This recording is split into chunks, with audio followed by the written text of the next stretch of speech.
Welcome to the Making of You podcast. We have tons of talented friends in entertainment, advertising, and media, and this is our chance to sit down with them and hear their stories.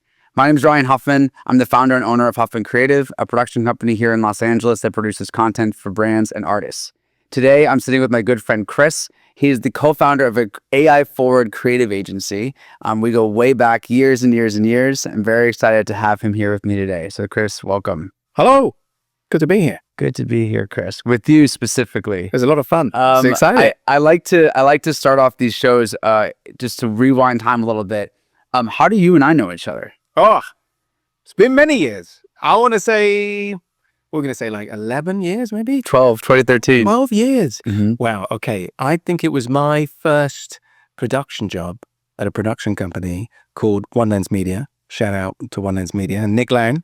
And you were there. I think that was your first. I was an intern. Yeah. I think an intern there, which we were so blessed with, I think, at the time. But we were all just trying to figure it out ourselves. And so I think you were more of a colleague than you were an intern. It was super fun. It was an intern. I remember that internship specifically. But you guys gave me the title production coordinator, even as an intern. And you guys, I remember always gave me, that was the internship where I had like the most flexibility of like, hey, like Ryan, go scout this location or go do this. And it did feel like I was a part of the team. It was. I think so. I never thought of it as an internship, which is whenever you told me that or remind me of it, I'm just like, no, we were all sort of running around trying to figure it out together. And so it didn't really feel like that as well. And then we did wild stuff. Yeah. And then Chris and I hadn't seen each other in a long time. And about, I don't know, 2.5 years ago, 3 years ago, you popped up on my LinkedIn and I was like, hey, let's connect. And now we talk on the phone all the time about business and AI and the industry. Long walks, pick up the phone to each other and chit chat for far too long. Yeah. No, I think it's been, I genuinely mean this. It's been lovely to reconnect. Yeah, it has. It's been super fun. And so out of the blue as well, which has been nice too as well. And now I'm sitting here. Yeah, and here we are as well. Yeah. So I encourage you people at home listening, if you have people that you see pop up on your LinkedIn that you've known for a long time, hit them up. Because definitely it could be sitting in front of you having a conversation. So I honestly couldn't agree more with that though as well. Yeah. Just send a note saying hello to hi. someone and it can go nowhere, or it could be like, hey, you're doing some cool stuff. Shall we chit chat? And then we start talking more about stuff. Exactly. As well. And there's the nostalgia. I don't know if I'm getting older, but part of that is the nostalgia of like reconnecting with people and being like, oh, this is so nice. I actually know people. This is lovely. It's fun. It's super fun. Yeah. Well, thank you again for being here today. Would love to just, kind of throw it back a little bit and just hear a little bit about your beginning and how you got started. You aren't from the United States, I don't think. How did you guess that? Yeah. So I'm trying to blend in right now. Yeah. How did you get started in your career and how did you make it to Los Angeles? Yes. Okay. So this is interesting because it sort of doesn't involve production very initially as well. So I'll go right back to the beginning as well. I came here because I was on a gap year, which is a classic European thing to do. And I was going to study marketing. That was just going to happen. But I took a gap year and I was like, I'm going to go somewhere. A lot of folks in the UK kind of go east. They go to Asia and they have fun there. And I was like, no, I'm going to go to America. That'll be fun. And so I just started applying to camp counselor jobs. And I found myself at a beautiful camp. You'd be such a good camp counselor. I was a lot of energy for it.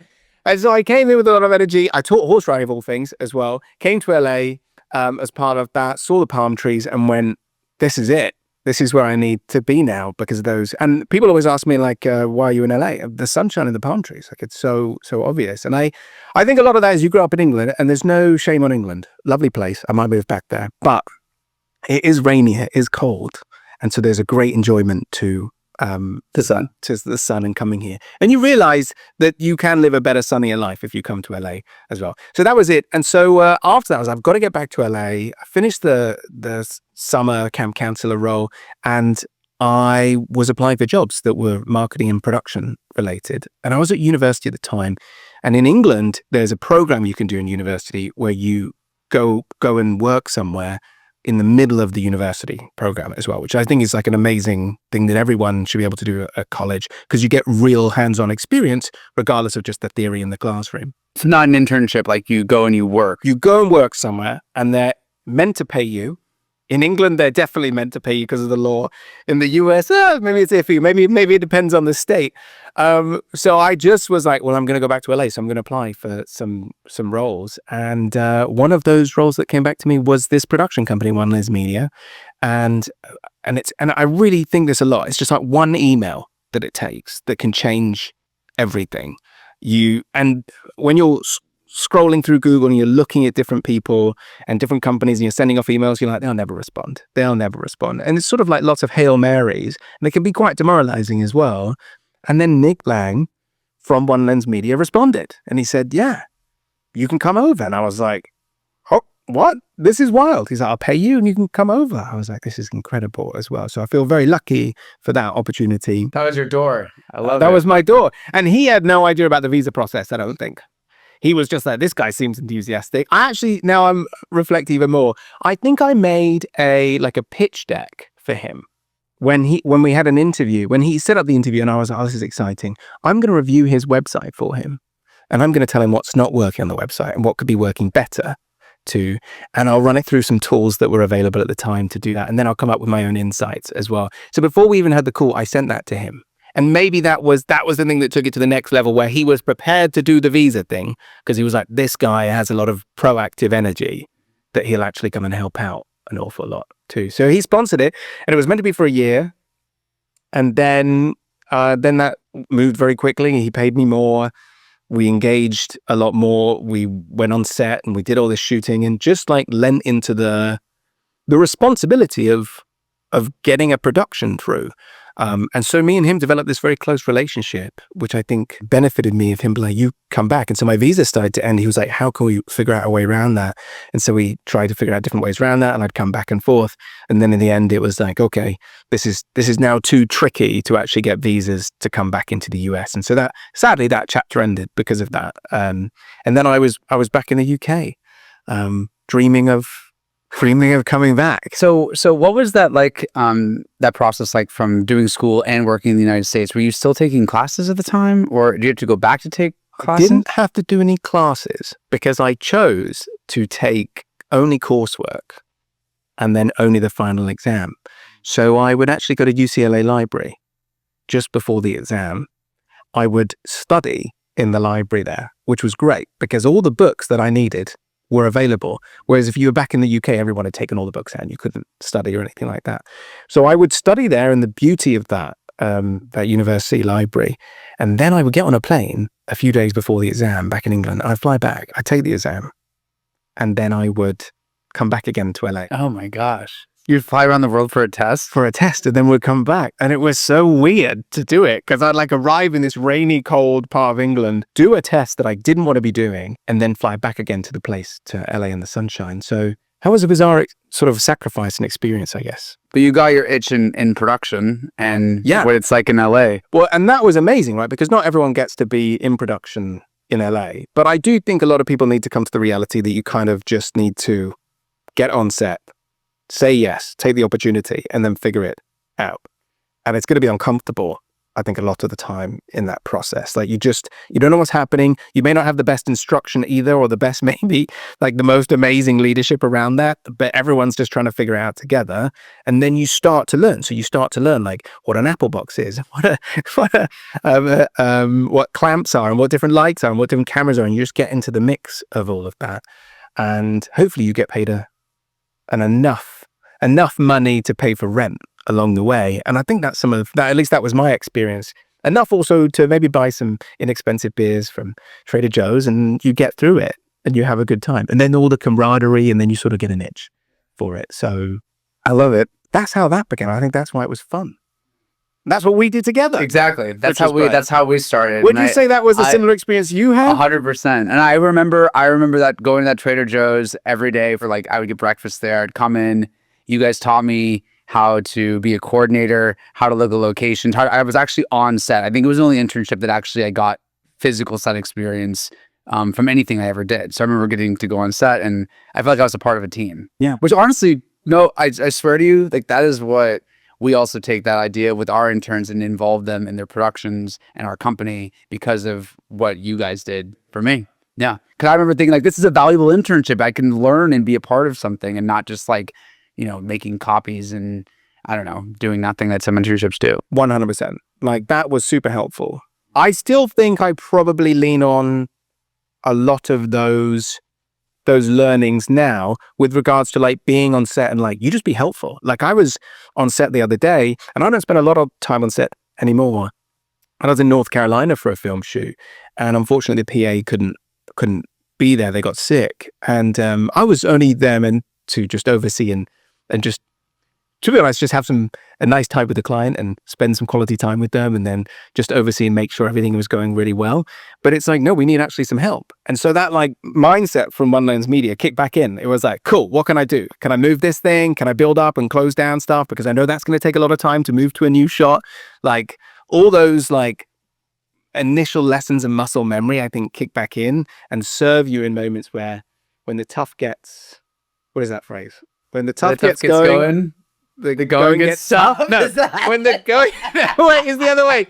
When the going gets tough, the tough gets going. There it is. Okay. And I think those on-set experiences that we had probably taught us a few lessons around that. Absolutely. And I said this earlier today to someone, is that, very often what makes a good producer is just someone who has had to figure it out over and over again more than maybe someone else. And I think that those types of experiences are so valuable that you can continue to learn even way beyond those years, as you just mentioned. 100%. So when you got back to the UK, what was that next step like? What in your career? What was your strategy to move forward? I won't lie and say it was very, very calculated. I just knew I wanted to be back in California. And so the goal was, how do I get back there? So the first thing I said to myself was, firstly, just find a job, and make sure you find a job in London, and make sure it's in advertising or marketing. And that's the easiest thing, because I'd already just had some experience. I could play the LA, I've been on set card and find that. And it's easy to move that to another city or, yeah. Yeah. And I'd be like, well, I worked over there in Hollywood and cool LA lights. Please give me a job. So I think they gave me a project manager job that had nothing to do with film whatsoever. It was all about digital banners at the time and websites and landing pages, which has now gone on to benefit me a lot. But at the time, it was like, this is so rubbish and boring. But I got this job at this agency, and it was like a medium-sized agency, and the people were really lovely. They were just so kind. Had to go in front of clients and try and act like I was an adult, even though I felt like a college student. And then through that process, learn about banners and learn about websites and emails. But I just knew that this was a first step, but it was a stepping stone to the next part. So 1, get a job. 2, move abroad again. And then 3, get back to LA. And ideally, add 2 and 3 together in one go would be brilliant. And so I started applying for some jobs, and I got a call from Media Monks, who at the time were not very big. They were like 160 something people across 3 offices around the world. And they just opened up their LA office. This is my chance. This is my chance. Little did I know how in some senses the chances were so slim, but I didn't know that at the time. And so I went and had this interview. But the first interview I had was with the founder, who I think is quite well known in the industry now, Wesley. And it was a Friday. He said, come and meet me at this pub on the other side of London, which I thought would be easy to get to. And then I was working on some banners, and I'd really fucked up the delivery timeline, or something had happened. Maybe it was me, maybe it was, we just had a problem with delivering the banners. Maybe the development fella didn't do it right, whatever. And so I had to call him, and I said, I'm really sorry, Wesley, I have to cancel the interview because I need to meet this deadline. And he was so kind. He said back to me, that is the only good excuse for cancelling an interview, which is you're there to get the job done instead of doing this other job for the future. That is a great reason. And I was like, oh, I thought this was about to be a non-starter. I thought it'd be over at that point. So he was very kind. And then we did a phone call interview, and that went well, and we had the right energy, and then a few more interviews with other people later. And he was like, so we're offering you a job, but there's one downside. You're going to have to move. And you have to move to the Netherlands. And I was like, nope, that's fine. That's a cool place to go. That's a cool place to go. And that's number 2 goals. So we're all right as well. And he was like, and we've opened our LA office, so there might be an opportunity in the future there. I was like, cool. Somehow everything is going to plan, even though it constantly feels like it's not. So I moved to the Netherlands. So in that transitional phase, like, moving to a company, also a company that exploded to tremendous growth, looking back at during that season of your life, is there something that you can maybe remember that like a big learning moment for you, or a big first time that of doing something huge that really stuck with you? I will say that, because I think it's important that people know this, is it was a lot of luck to end up at Media Monks as well. There was no sense that they would grow and be this massive agency and then go on the stock market and do all these different things. Like that was not on my radar at all. It was like, this is a cool opportunity.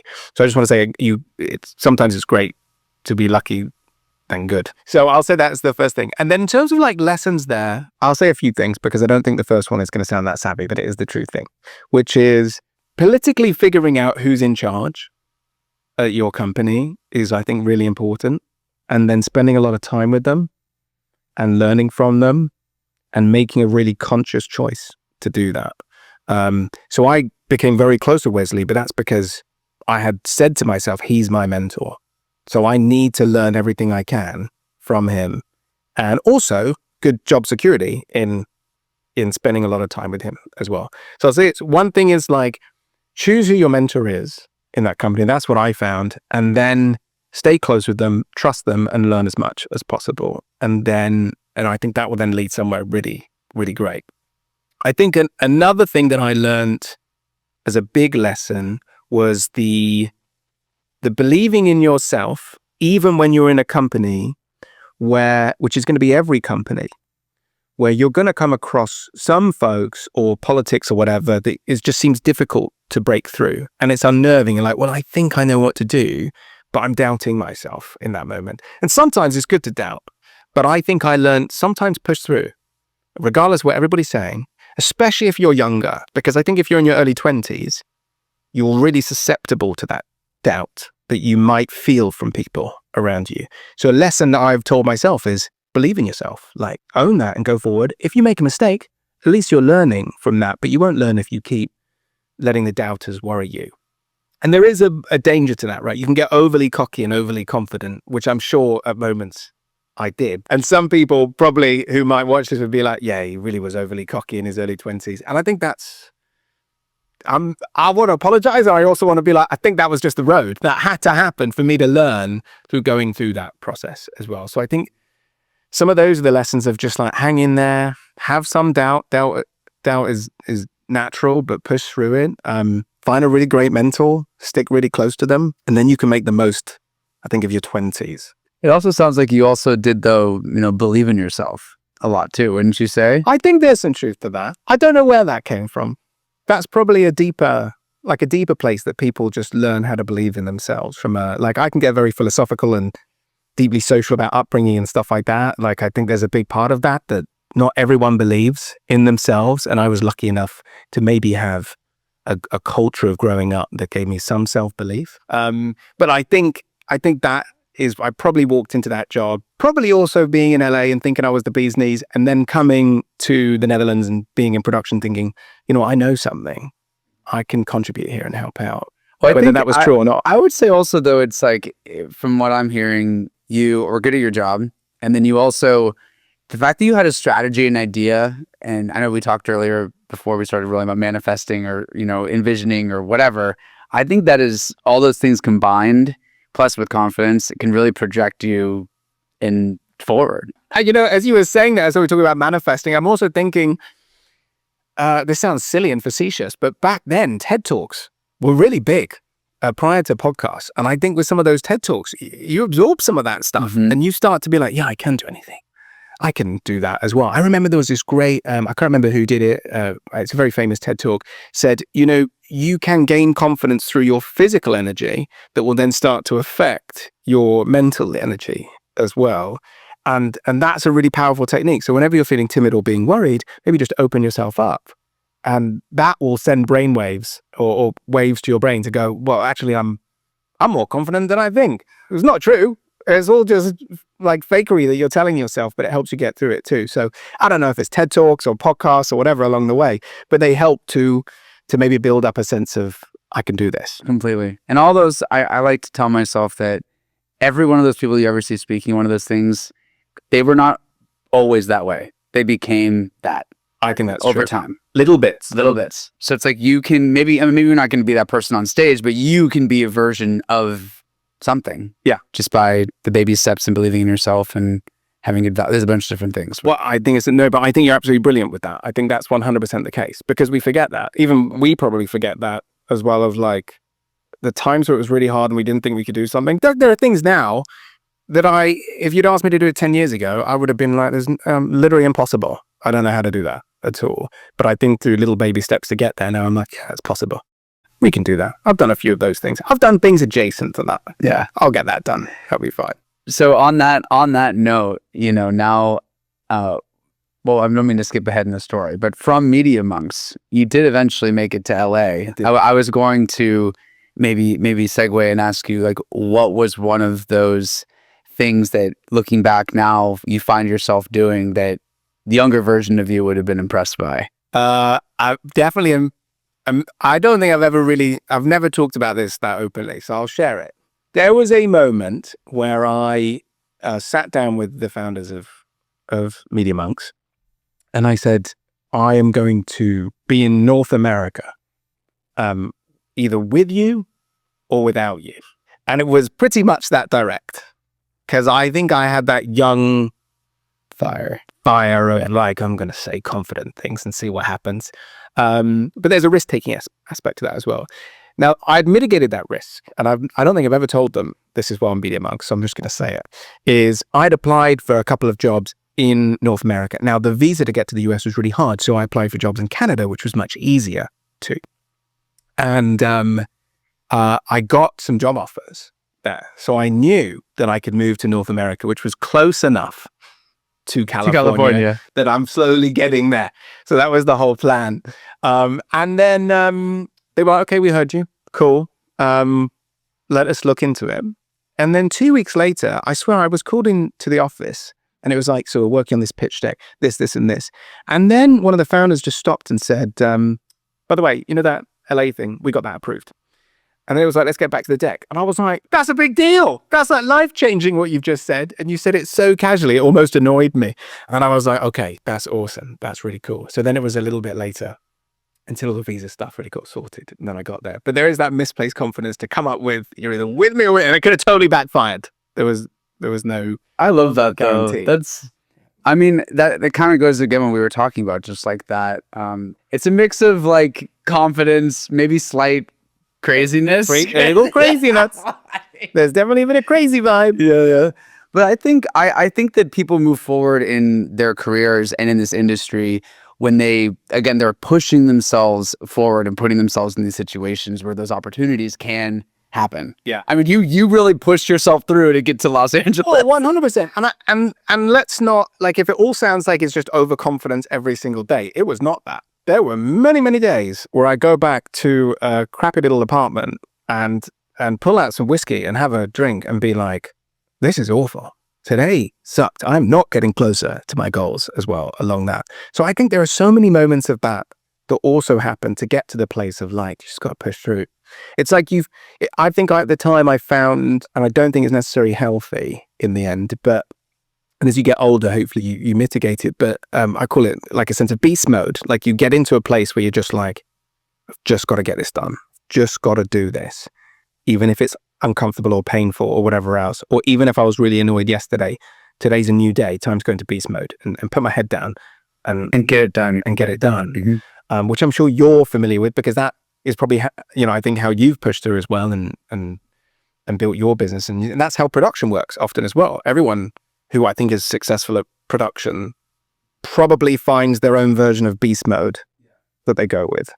That gets them through the job mode. I joke that my friends and I always say, sometimes a different connotation, but the only way out is through. Sometimes we joke about that. It's like, you could sit here and like backpedal and like, it might feel uncomfortable, but just put your head down and run through it. It's like the corporate equivalent of an Ironman. You just got to get through it, even though it's awful and tough at times. So yeah. So I think it's not all roses. Yeah. In that process. But speaking of roses, you did make it to Los Angeles. You're sitting here now. You did make it. Roses, palm trees. Sure.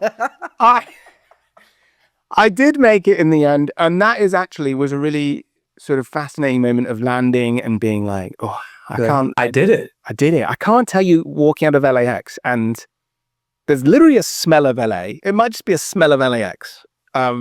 It's not the smog. That's not what I'm talking about. There's something else in there. And I remember smelling that and just going, oh, here we go. Feeling that sun. And I swear it was sunset, but now I might be romanticizing it in my head. But I was like, I'm back, baby. Here we go. And that's when things really started to like supercharge, because then I spent many years at Media Monks flying all around the place. I mean, working hard to find clients and help them find clients and manage clients, build up clients, and then finding yourself in the trenches along that process. So much experience, like the years are, it's like drinking from a fire hose. Yeah. I think those first, and I've never thought about this really, but if I categorize the first few years, maybe in Amsterdam and London and LA initially, that was more like building character a little bit.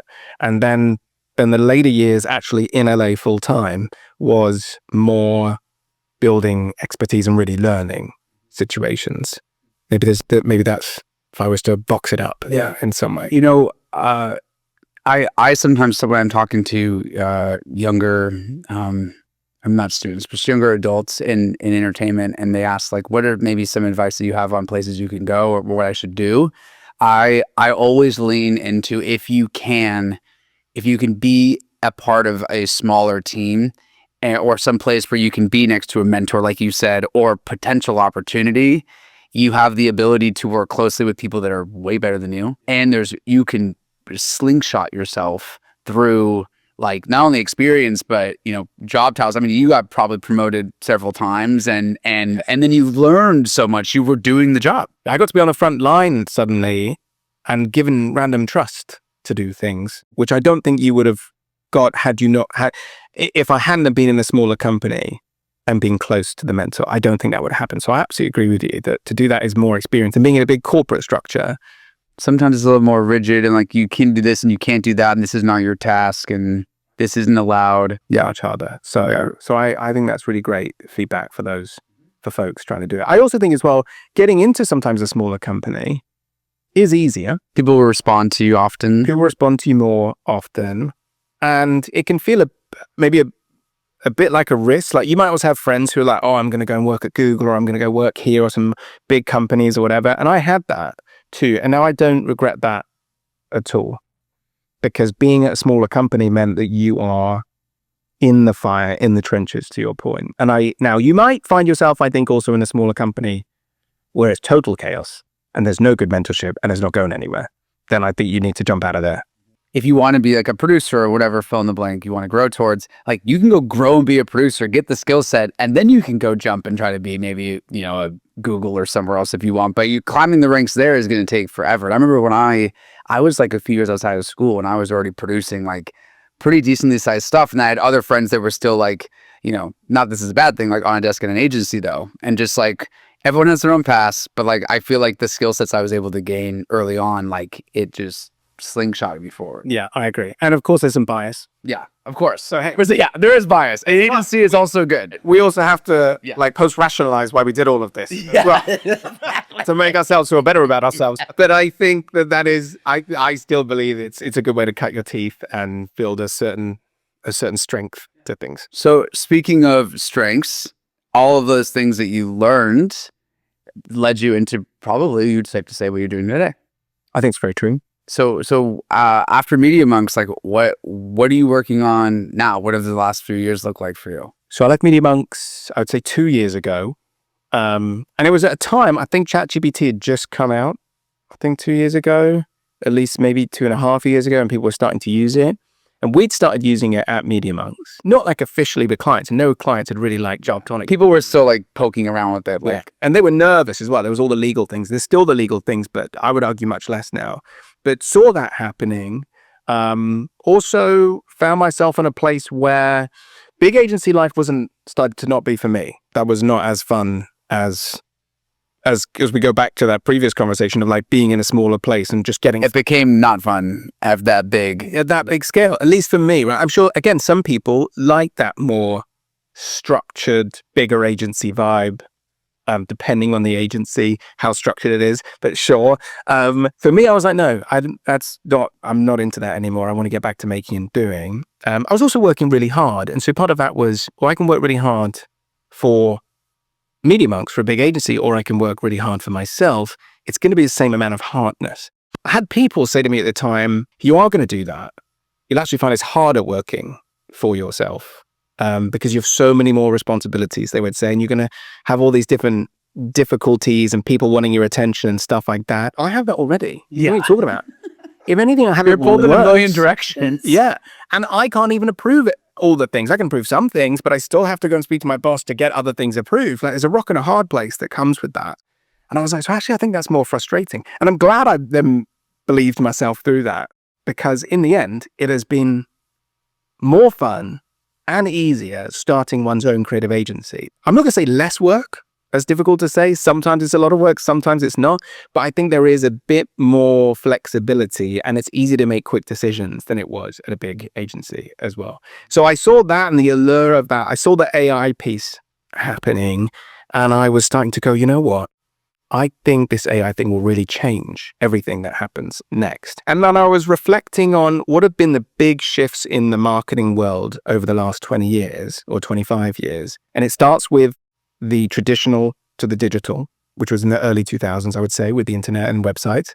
So you had a lot of big agencies grow out of that and become very famous. AKQA is like a really great example of that. Other ones like Digitas, and then they all get bought up as well. So then they get bought up by the big network. So you have that kind of first example of you can start something, it can be small and cool, but if you catch that wave of digital, then it could grow into something really big. So I saw that, I was like, that's interesting. Then I would argue the next bit was maybe mobile that came next. And then close after that was probably social, or maybe one was before the other, or maybe it was a little bit together. So then you had mobile agencies and you had social agencies come out of that. So that's kind of interesting. And then we saw influencer agencies and then a whole bunch of others I'm probably missing out, but just in those big kind of phases. And I was like, so I think AI is going to be the next one of those. And therefore, how many of those am I going to get in my career of those waves? Probably every 10 years I'm going to get. Especially this wave with AI, it's like the wave. It's the wave, right? Like there's the internet and AI, which so far to me seem Like the biggest, yeah. the other ones. And that's hard to say because mobile has changed our lives, of course, but I'm just going to say the internet and AI, I think are I more agree on with you. par. I agree with you. Yeah. So it was like, okay, so how often are we going to get that? That comes every maybe then 25 years you get that? Well, this is it. We've got to do it. So I spoke to my co-founder and we said we should do this. We're going to go for it. We'll make an agency and we'll see if we can find someone who believes in us and might give us some money. I don't know. Which is a wild thing, right? Because that also is like, I don't know if this will work. Let's give it a shot and see what happens too. So luckily 2 years later, it did work out. But those were kind of the reasons to start an agency at the time. So when you left Media Monks though, was it just, what was that transition like? Did you start the business in the shadows? Was it like quit, start? Like how long was it before you got a client? It was quit because I just felt, I was just like, I have to quit. Because then you have the time to Had the time do it. to focus on it. I have that belief in general, which is I'm not really good at multitasking. When I put my energy in one direction, I can only do that. So I can't try and sort of straddle all these different things that I'd be thinking about. So I was like, we have to quit and have to do that. And then it was also, I just have to quit because I need a change. I just needed some healthy change in my life as well. So I was like, I've got to change for that reason. And then made a quick website.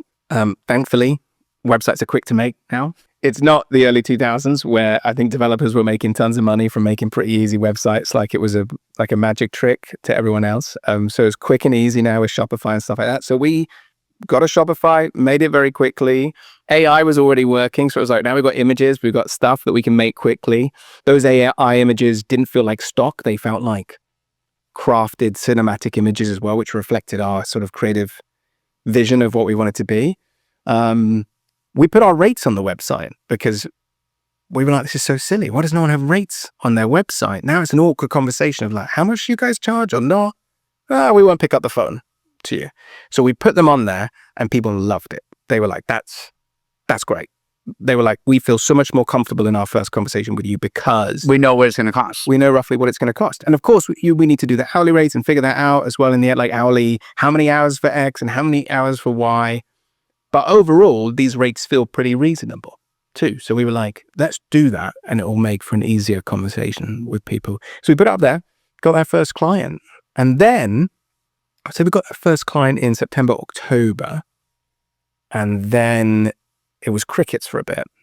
And we were like, what we thought, we had this strange belief that all these people you've worked with before, all these clients that you've worked with before, that they will just, like, they liked working with you. So they're going to come and say hi, or you can say hi to them. And it was strange that didn't, for the most part, that didn't work. It was kind of like starting from scratch again. And that caught us by surprise. We were like, well, we thought this would be a bit easier than that. So it took us until January and some serendipitous moments where we started to pick up a few more clients in January and February. And then it was like, okay, this is really a thing now. We've got a cool offering. I will say this, the cool thing about in not picking up really fast was from between September and January, we had a lot of time to play around with AI tools, and do an intensive 4-month kind of training course for ourselves. Learn what works. Yeah. Which a lot of other people didn't have the time to do, whether you're at a big brand or you're at an ad agency or production company, wherever you are, you're just like, if that's your normal job, you're in the melee of that normal job, and you carving out a few extra hours to do some AI stuff is not what you're thinking about. I think what you're normally thinking about is, I want to get home on time. I was planning to meet some friends for drinks. Now I can't do that because of this deadline. You're not thinking, oh, I'd like to do some AI training right now. You just don't have the time to do it. So I think that was the first moment where we could get ahead on AI skills for people. And then it was like, oh, these are amazing. We need to keep learning about these things. And we've already got a head start. So then I think we started sharing that with clients, and clients were like, oh, that is actually really cool. And then there's this interesting feedback loop where you're like, they thought that was really cool. I should look into more of these tools. And then you get better and better and better, almost like this positive feedback loop that started to happen. And then you grow those AI skills. So that was the beginning bit. It wasn't all roses. It was just hanging in there. There were many days where why is no one responding to us? Why does no one want to hang out with us? Are we total losers? Does anyone like me? Does anyone like me? You really get in your head in those moments of So I don't know how it was for you as well. I'm interested in that, but that was how it felt. No, I know. I've definitely had those moments of where you just get in your head sometimes and you're like, man, am I even good at my job? Does anyone even want to work with me? Is it just but things just come and go in waves. And I don't want it to come across too needy, but there are moments where you're just like, I did a really good job. Why wouldn't they pick up the phone to me? And then 3 months later, you get a phone call and they're like, sorry, we just got a bit busy, but we absolutely loved what you did. So I also found too that it's so funny how sometimes, when you're looking to work with the new clients, or sometimes things just come out of the blue, out of nowhere.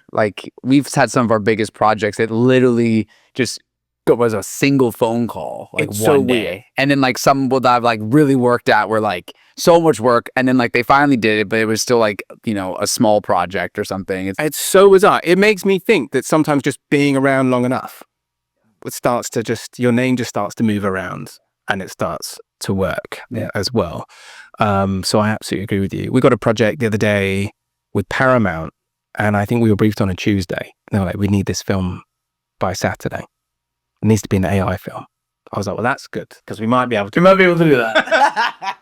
If I have to go and shoot some people and do that might be a bit harder as well. And so we delivered it in 3 or 4 days, and it was just wild. And that was such a great project, such a fun project to work on. So I think they can come out of the blue like that. So now that you are, 2 years, 2.5 years or 2 years with your company, 2 years, obviously the technology of AI is changing drastically, and you don't need to give away all your secrets, but I'm curious, what does your infrastructure look like?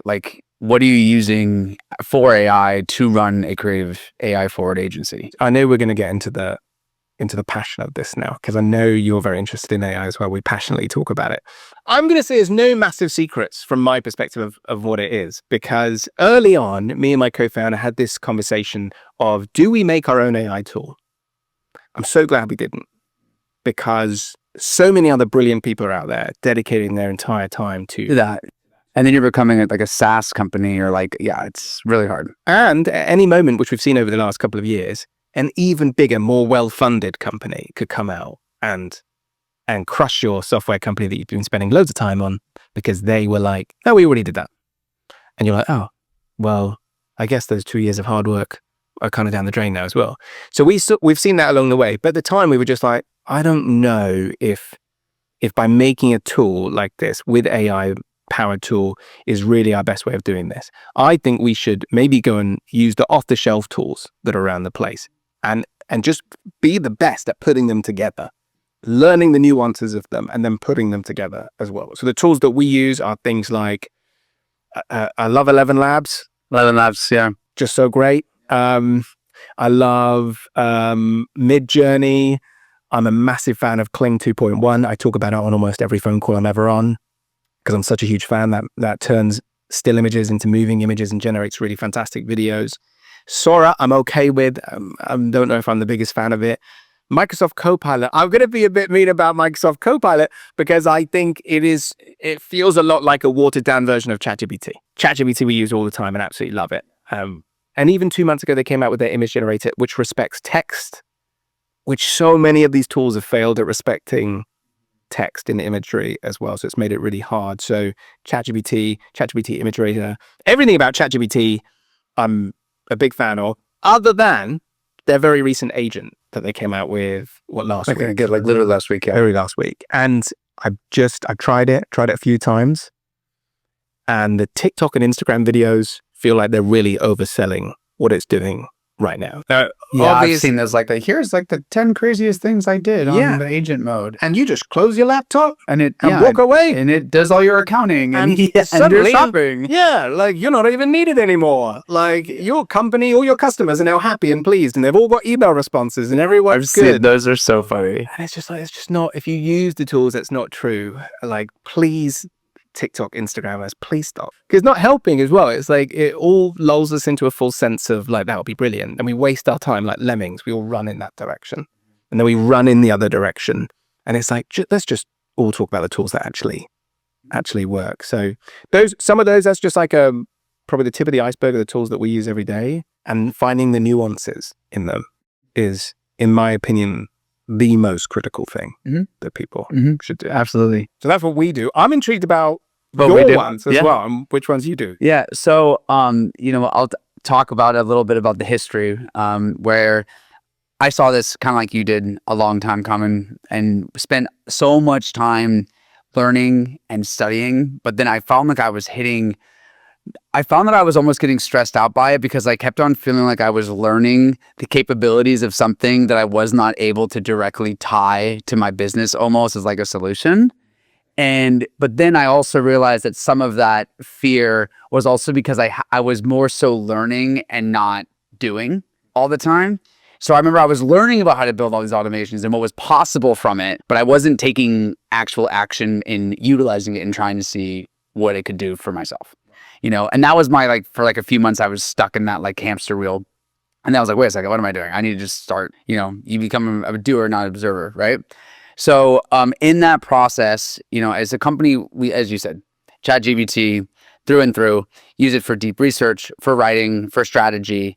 Can I ask you, do you use other writing tools as well? Or have you found that ChatGPT is the one? I really do like chat for writing. I've tiptoed into other ones. I have used some other platforms like Perplexity for research and some of those other things. I really like the integration of ChatGPT. I also, well, not necessarily an AI app. I use this platform called Superhuman, do you use Superhuman? I don't use it. Oh my gosh. Okay, so tell me more. There's so many tangents I can go on right now. Okay, so the thing that I love about I am a huge systems and efficiencies person, and like repetitive tasks and things, I always say perfect only task. One task you only have to do once, is going to set you forward into so many different successful ways because you will be able to do it faster time and time again.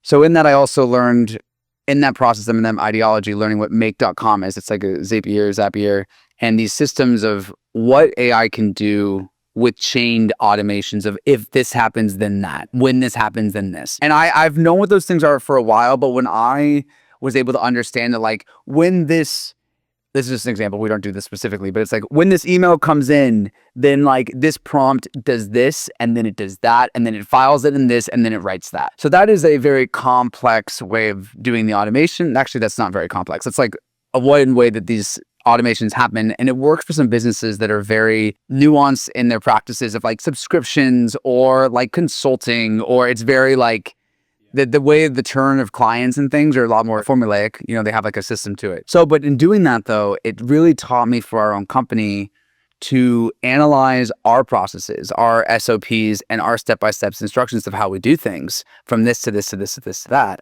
So I've gone through almost every, And there's some that you just really come to the top of your mind right now that you absolutely love. You're like, when we automated that just was like, just felt so good to automate.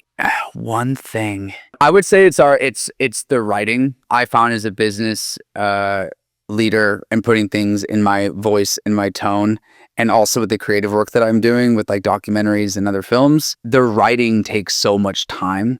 And I'm able to input some of my ideas into it and then expand on those ideas extremely fast. Yeah. What I've been able to do for my documentary I'm working on right now, from like subject matters to listening to bulk interviews and deep research, and then combining it and pulling the subjects out of what I want. Like You did it so manually before. Oh, I did a story flow document that would have taken me 3 weeks. I did it in like 3 hours. You know, and that is a system that I use. So with Huffman, we a lot less on like automations, but the speed at which we're able to do things.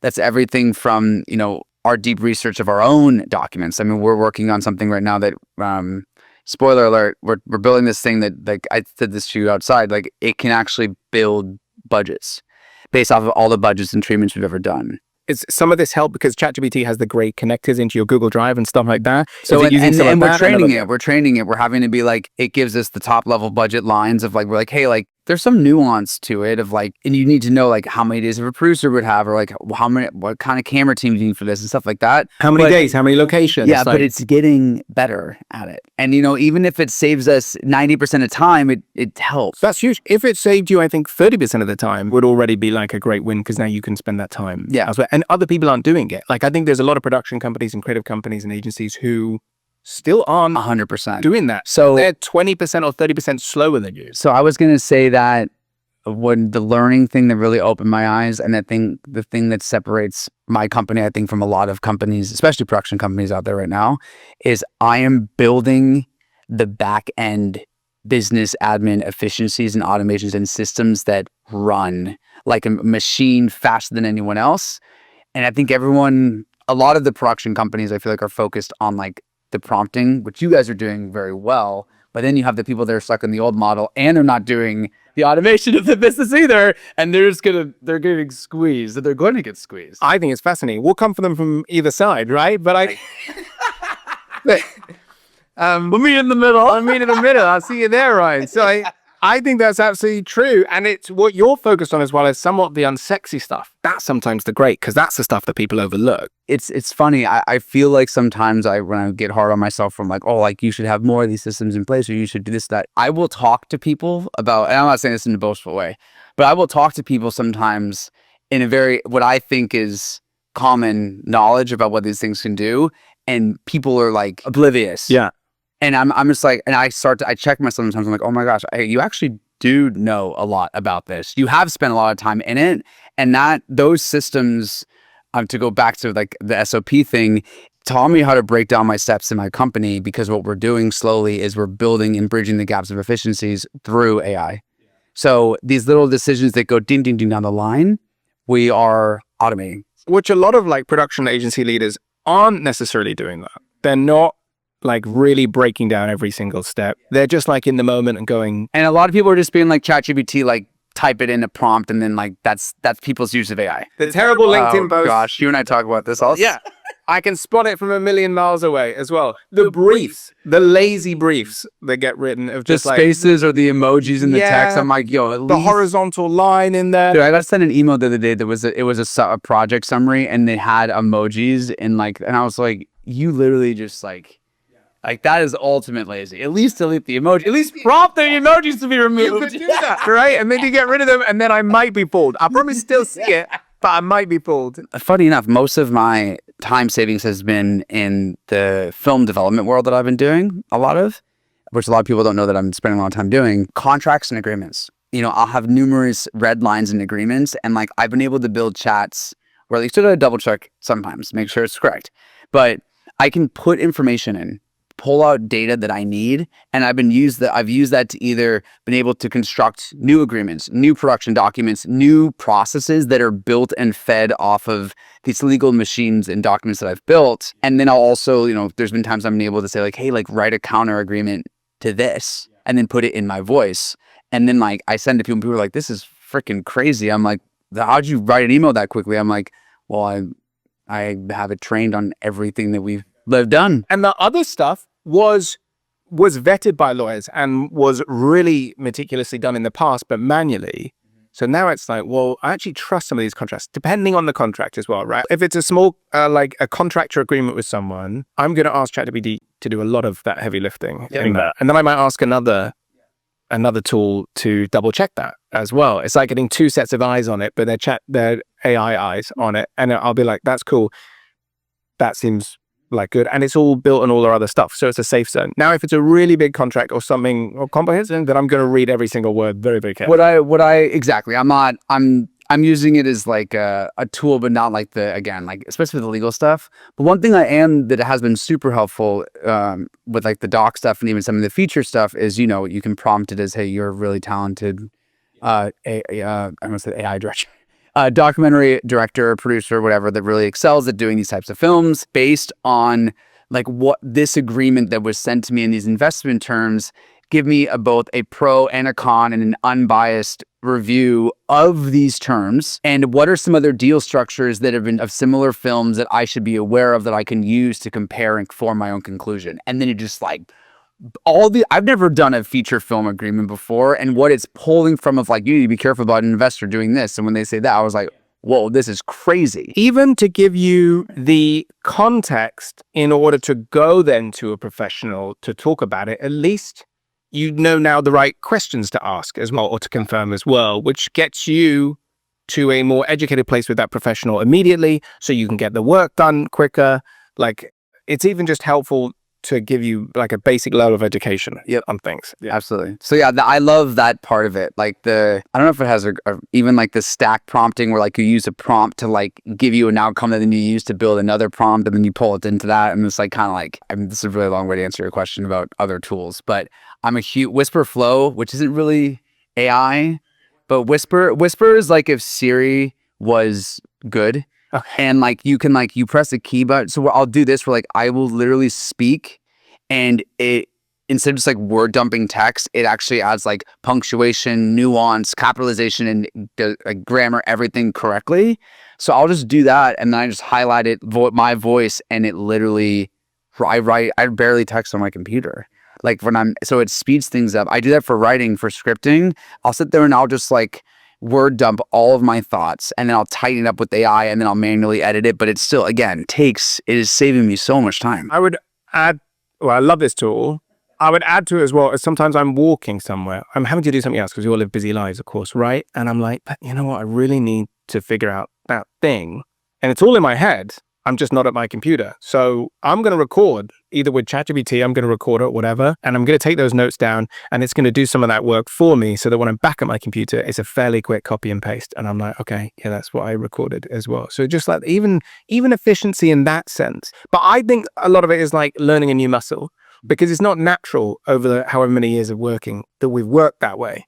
I know we've had dictaphones, but that's not, I'm going to get a dictaphone and then put it down and then listen to it again and write it out. Like, I just want it there ready for when I get back to my computer to write it out as well. But to think like that, I have to start changing the way that I engage with the different tools around me as well. So the last, well, not the last thing, but a question I wanted to ask you too is like, have you guys experimented with, I mean, I use a website, I use Prompt Perfect, and then the website called Prometheus, which I can never pronounce.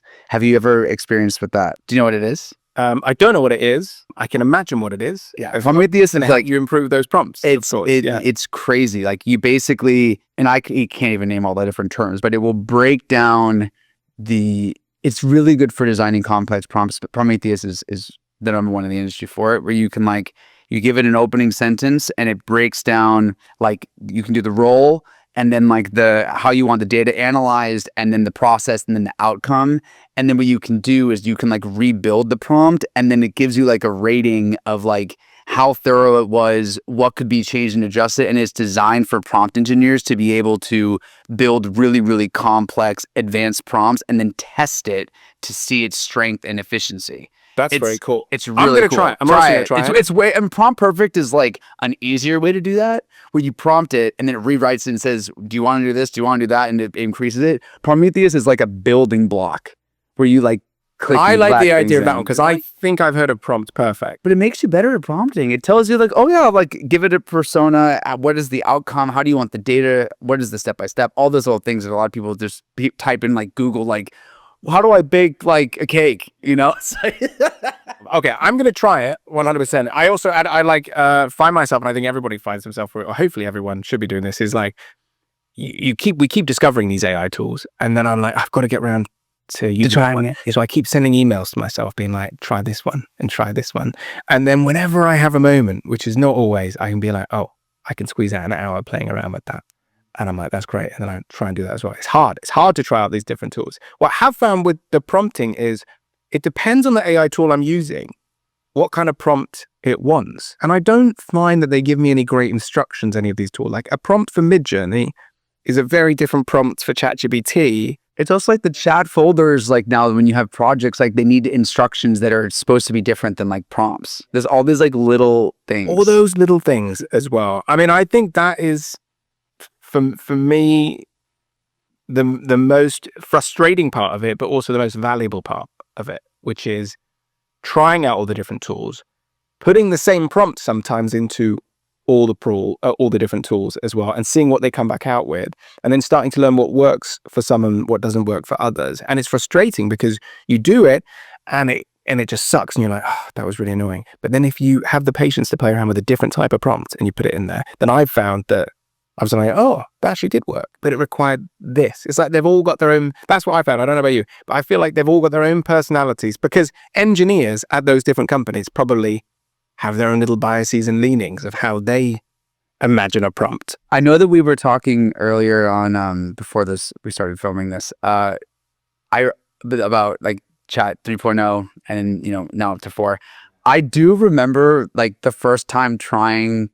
What version are we on now? 4? 4.5? 4.5, and then like a 4.5 Yeah. Pro or something. I think Yeah. I remember I'm trying to remember. I think it was 4. I remember the first time cause I used to be like learning from Prompt Perfect, like with my prompts, and I could see very different outcomes. And then like in 4.0, I was just like a little bit more like sloppy, and like it still was. I noticed it. Like I was like, whoa, this thing's gotten. I was like, damn, there goes the competitive edge of like learning how to do it. I agree with you. In fact, now you make me think about it, because I think part of it for me was that with some prompting was like I did get lazy because I think that when I asked it to do things in a lazy way, it generally got there. And then I came up with other creative ways to get the job done too. And I think I got lazy because it was just, and then it started getting better. And I was like, well, I'm not going to, I used to keep like a registry of great prompts. Great prompts, yeah. The And prompt library. And it's slowly given up on it a little bit because the tools have got so good.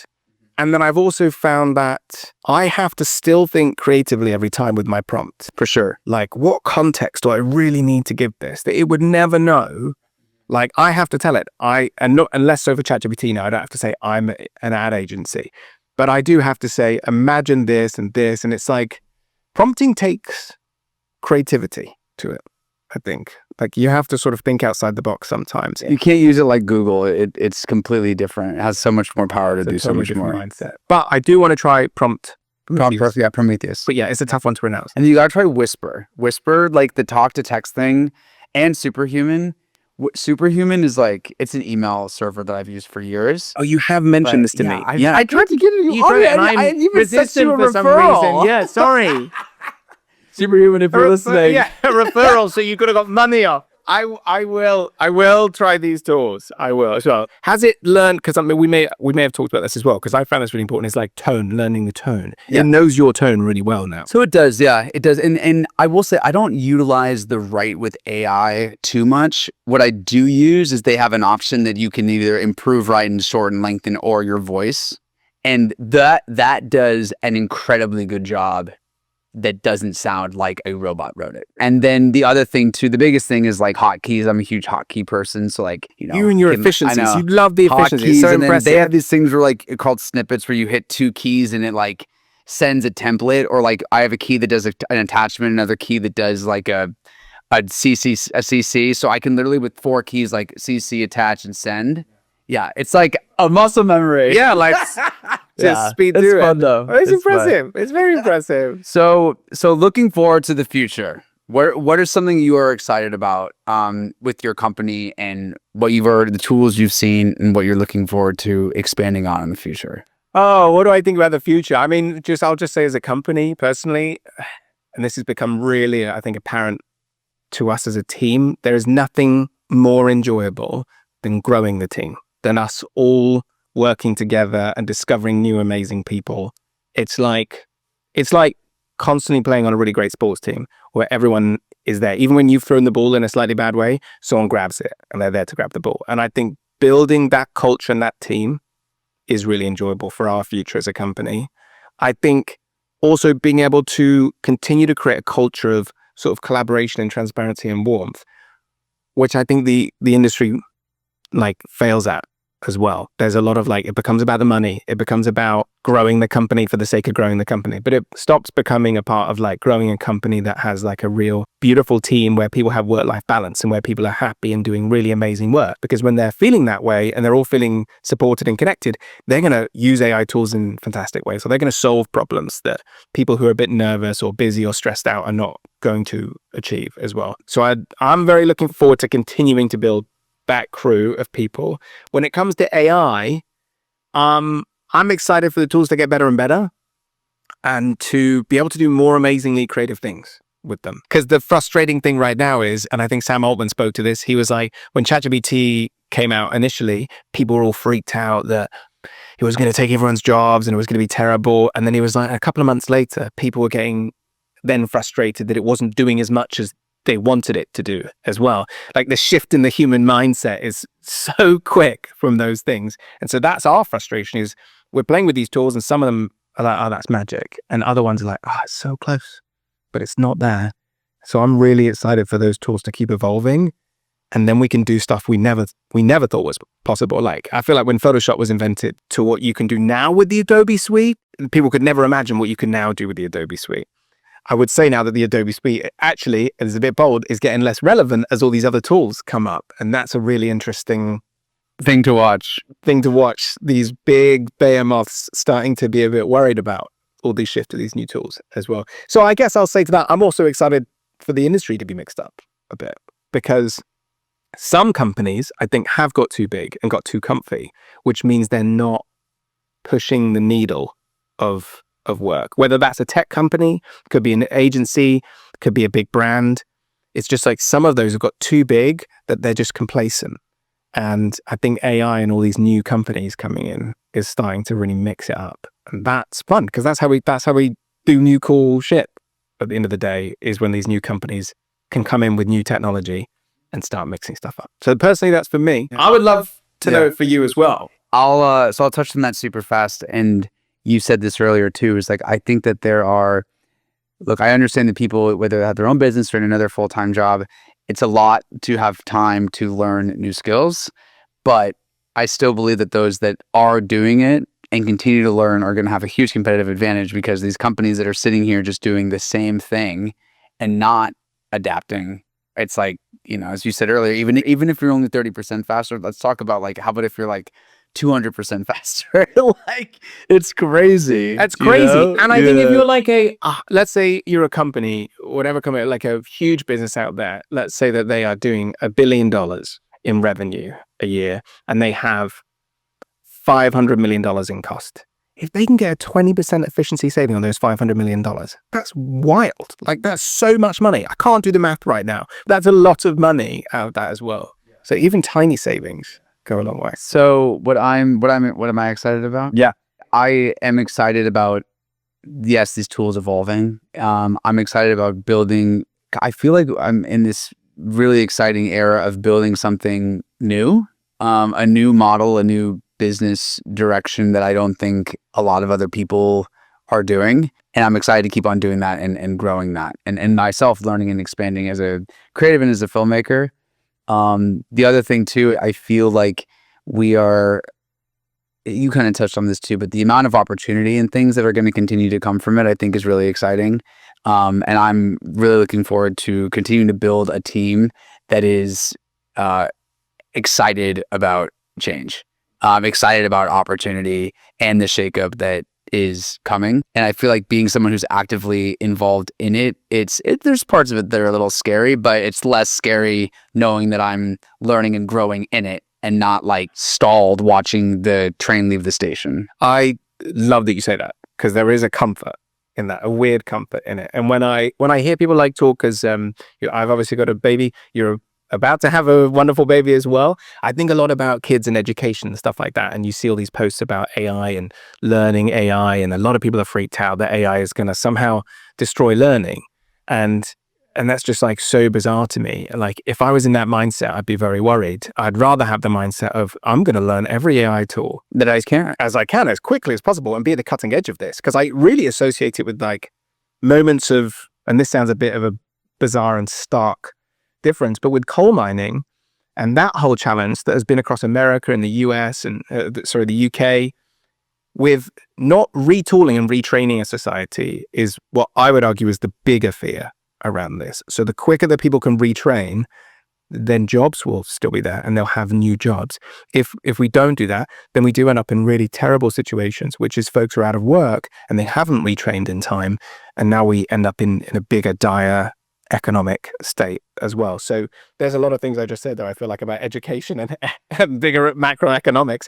But I think the importance of learning these tools and being at the cutting edge of them is so much more comforting than being sort of standing from the sideline and worrying. And even like I kind of said earlier too, is like I felt like I was learning, but I was more of a spectator, I felt like, for a while. And I was gaining the knowledge, but it's like I wasn't putting it to practice. I don't know, you said earlier too, kind of like finding comfort in discomfort of like pushing yourself forward and learning new things.